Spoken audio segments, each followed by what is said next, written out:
पहले तो सरकार ने हाउस ऑर्डर में नहीं था और दिन में और एक सप्लीमेंट्री एजेंडा लाकर आज में, ओरिजिनल एजेंडा में नहीं था, सप्लीमेंट एजेंडा लाकर दिन में इस बिल को लाया और इस पर कोई डिबेट नहीं हुई और ऐसे ही 10 मिनट के अंदर आपने देखा कि उसको उन्होंने वोट कराकर पास कर लिया।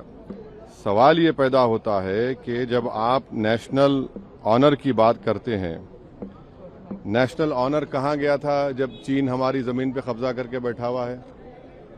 नेशनल ऑनर कहाँ गया था जब प्रधानमंत्री 2015 में कोरिया गए थे और बोले कि भारत के लोग शर्मिंदा होते हैं बोलने के लिए कि वो भारत से आए। फिर 2015 में प्रधानमंत्री ने इंडिया का फ्लैग गिफ्ट किया यूएस प्रेसिडेंट को, उन्होंने अपने एक बावर्ची को दे दिया जिसका नाम विकास खन्ना था। नेशनल ऑनर वहां पर याद नहीं आया। मणिपुर में महिलाओं की इज्जत लूटी गई, वहां पर नेशनल ऑनर बीजेपी को और प्रधानमंत्री मोदी को याद नहीं आया।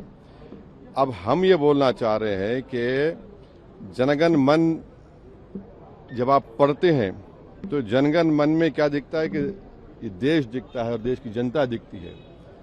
जब आप वंदे मातरम पढ़ते हैं तो वो तो एक भगवान और देवी के बारे में पूजा की बात है उसमें। अब उन मुजाहिदीन आज़ादी को क्या बोलेंगे जिन्होंने इस देश के लिए कुर्बानी दी, चाहे वो मौलाना महमूदुल हसन हो, हुसैन अहमद मदनी हो, मौलाना अबुल कलाम आज़ाद हो, मौलाना काफ़ी हो।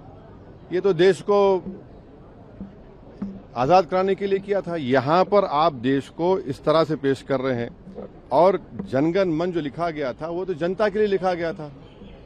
और मैं कह रहा हूं कि 1950 में राजेंद्र प्रसाद में बहुत बड़ी गलती की, बगैर रेजोल्यूशन के उन्होंने कह दिया कि नेशनल सॉन्ग है, जबकि रेजोल्यूशन लेना चाहिए था उनको।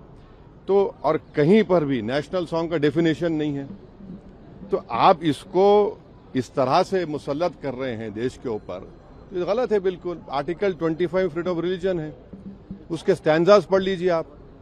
मैं एक मुसलमान हूं, मैं सिवाय अल्लाह के किसी की इबादत नहीं करता हूं। अगर मैं किसी की बात करूंगा तो मुसलमान कहाँ रहूंगा?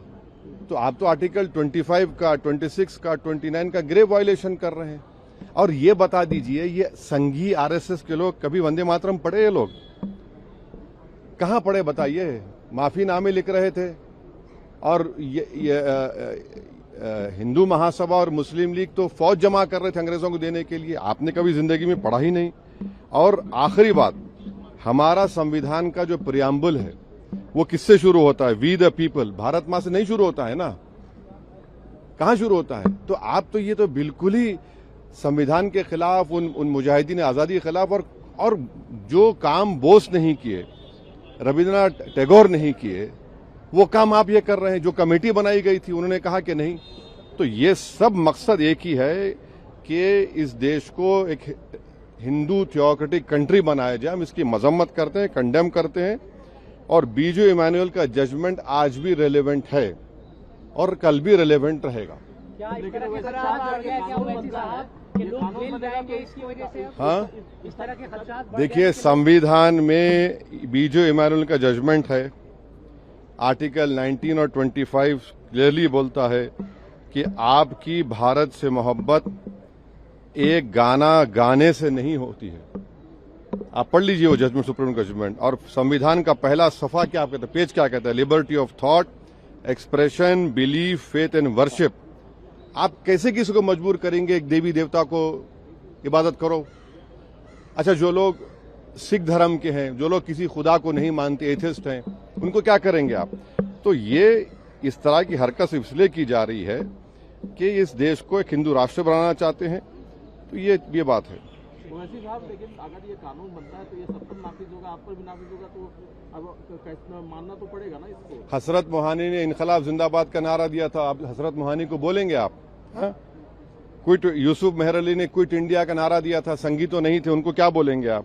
हैदराबाद में आप आइए, पहला कैदी काला पानी का मौलवी अलाउद्दीन थे, मक्का मस्जिद के इमाम थे। रमजान का महीना था, जुम्मे का खुतबा देकर उन्हें जनता को लेकर गए ब्रिटिश रेजिडेंसी के पास और उनको गिरफ्तार किया गया। तुरेबाज खां उनके साथ थे, उनकी लाश 10 दिन तक सुल्तान बाजार लटकती रही। उनको क्या बोलेंगे आप?